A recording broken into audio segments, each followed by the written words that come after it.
So my name is Ian Demansky, and I started with BCS Auto Sales in 1999. I was 30 years old. A couple years later, I went through a divorce. I went through a consumer proposal. I left with my 3 kids, my dog, and a couch, and I started over.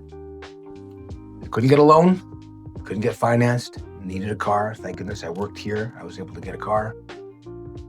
But I thought there's got to be a system for people like you and me who want to get a loan but have bad credit through no fault of their own. Life happens. And I know it was embarrassing for me to go shopping for anything. And so we put a program together specifically for consumer proposals, for bankruptcies, for family maintenance, garnishing wages, anything like that. Single parents,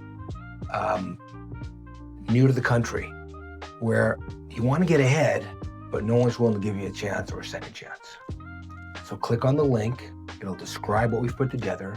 My private confidential number is on there. You'll call me directly, and we can certainly help you out.